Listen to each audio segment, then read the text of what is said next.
So we're going to go ahead and do a video about removing and replacing the steering wheel on a 2012 Altima. My name is Michael. How you doing? And this is my son's car. It's kind of a piece of crap, but it's my little pet project, so I just dropped him off at college, and I am going to replace his steering wheel because you can see the wheel on this thing is a real piece of garbage. So I got this used wheel on eBay, got a great deal on it. It's in very good shape for a used wheel, and it was $100, including shipping. So that was a really good deal. So I pounced on that. First thing I'm doing is disconnecting the battery because I don't want that airbag going off my face or anything like that. And yes, I know I've got corrosion all over the place here and blah, blah, blah. I don't care. Again, the car's a piece of junk, and it's going to last us for another year until he graduates and is off on his own and getting his own job. Anyways, there's a little access port here, and there's another one on the other side. These pop out very easily. And inside there, you see a 10mm bolt. So I'm going to get those out, and that should release the airbag. And then we'll take a look at how the airbag is connected, and we'll go from there. Stand by. So I have those 10mm bolts out. There wasn't a whole bunch of torque on them, but there's probably about 40 foot-pounds of torque. You can see there's some Loctite on there as well. But they came out quite readily, and so let's give this a little shot and see what happens here. Yep, it's loose. And there we go. So the airbag is loose, and there are, by the way, I'm looking at this for the first time, along with you, perhaps. 1 and 2 other connectors here.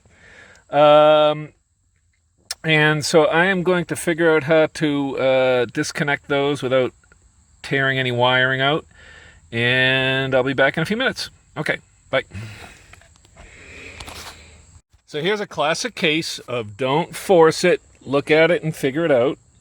And so here's the connector, and as you can see, this little black panel raises up on the back side of it.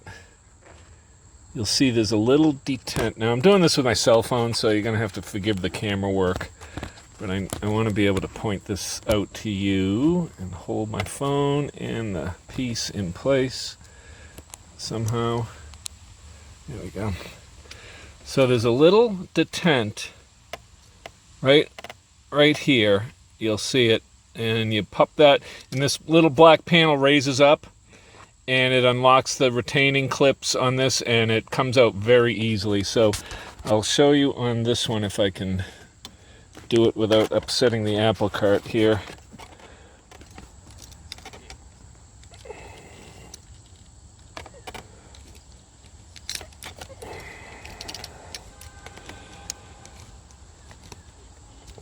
Okay, so you can see how I'm going in, and that will just, I just have the bad angle on it. If I had 2 free hands, I'd be able to do this easier. But anyways, that's how it comes up. It really pops up. You don't have to force it. So let me get that off, and then we'll work on the last connector. So those come off very easily once you raise up that little black piece. And again, you get at it from this side, and you'll see in the surface there's a little detent that you can slip a very narrow blade in, and it just pops up and the piece slides out very easily. Now I got to figure out this one, and this is a little deeper in, and I can't really see everything that I'd like to see, but I think it looks like if I press on this area right here where my knife is, where the blade is right there, I think that's how that releases. But we're going to, once again, not force it. We're just going to have to be patient and figure it out. So I'll be back in a minute. Okay, that took about 30 seconds to figure out, and I was correct. So you see where, hold on a second. You see where this area is accessible.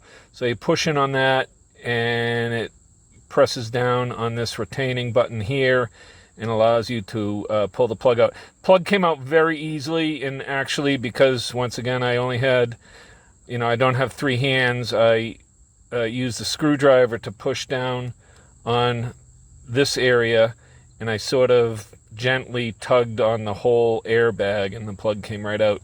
Now, I'm not sure you don't want to yank on it, obviously, because we don't want to start disconnecting wires and things like that, but it did come out pretty easily. There's the connector there. It's pretty clean. So at this point, we need to remove that bolt, and hopefully I won't need a wheel puller of any sort in order to get this off. But the wheel should come right off. You'll notice that midline center is marked on the bolt here. And it's not going to be marked on the new wheel, but I'm just making note that my wheel is almost perfectly square. If anything, it's canted off this way, maybe one tooth, 1 degree, whatever. It's canted counterclockwise. So I'm going to go from memory here. Once again, it's a piece of shit car. I don't care about it. I just want to get the new wheel on there, and yeah, that's it. I'll be back in a minute. Okay, so this bolt in here was a little bit bearish. I ended up having to use a breaker bar on it in order to loosen it, but it's cracked now, and I think this is a 19 millimeter nut on there. And of course, I don't have a 19 millimeter socket, and my 20 millimeter fit on there, but I didn't want to put too much force on it just in case it slipped over. So a 3/4 inch was a better fit. So SAE 3/4 inch, and I used the breaker bar, and it popped right open with the breaker bar. So we will, give me a second here.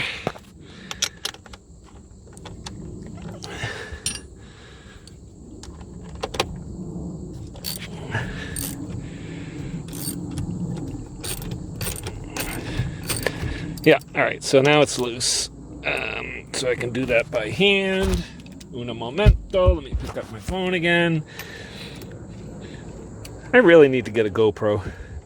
Okay, so that is coming off, and so that washer and nut are all one piece.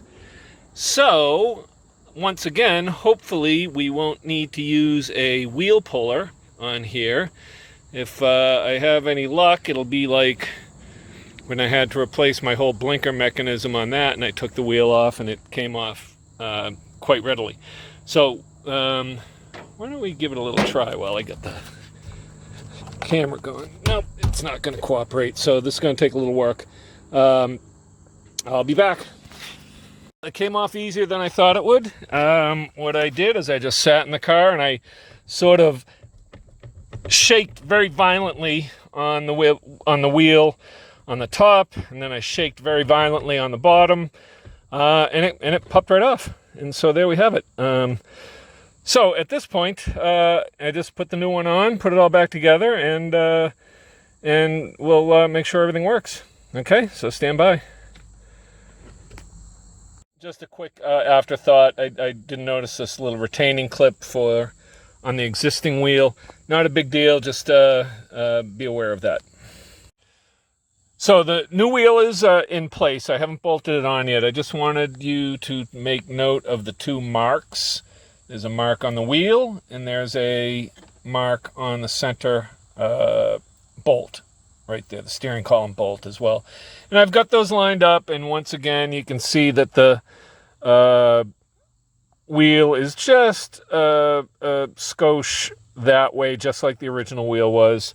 Keep in mind that this set of connectors under here rotates a bit free of the actual steering column. So when you position your wheel on there, if these are not lined up perfectly in the openings, you are able to rotate this attachment back here, independent of the steering column, so it has some play in it, so you can do that.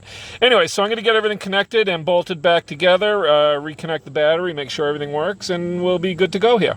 Stand by.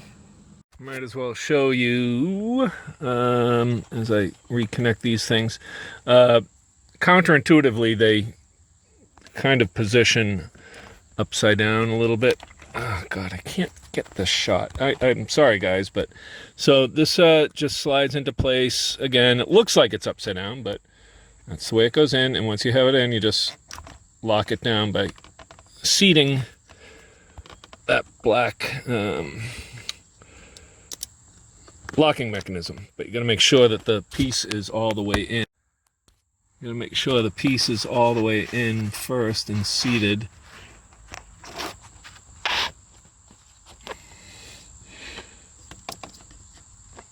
All right, this is going to take two hands, so sorry, guys.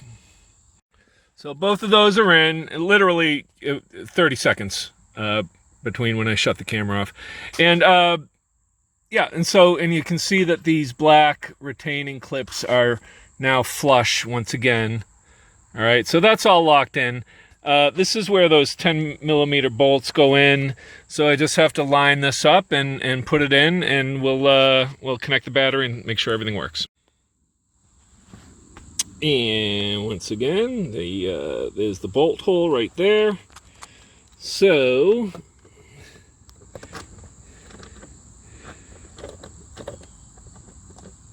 obviously you need to make sure that you don't drop the bolt out of your socket. I don't know if I'm getting this shot at all, but let me switch positions. Sorry, guys. All right, so I'm not the best YouTuber. Give me a break. All right, so that's going in, and again, there's some of that Loctite on there, so we're going to get that on there. And I don't think you really need to torque this down a whole bunch. I mean, when I undid it, there was a little bit of resistance, but it wasn't really a whole bunch. I think, maybe 40 foot-pounds of torque or something like that. It's not like you're putting lug nuts on at 80 foot-pounds of torque. So I'm putting a fair amount of torque on, but I'm not going nuts on it. Yeah, that's good. All right, and so I'm going to clean off that battery terminal before I reconnect it, and we'll do the big test together. Stand by. Now comes the moment of truth. So I have not tested this yet. Batteries reconnected, and so we're going to live this experience together. So there it is, and with the battery disconnected, of course, all his stations were wiped out, but let's make sure our volume works. Oh, there's our station changing. There are obviously going to be these two women. So that's good. Volume low, volume up. Oh, good. Everything works good. All right. So he'll have to redo his Bluetooth and all that crap. But anyway, so this total work was probably maybe like a half an hour. And so it was really a quick and easy job. But just keep in mind that those connectors on the back side of the airbag, just keep in mind those little tricks there, and be sure that you disconnect your battery.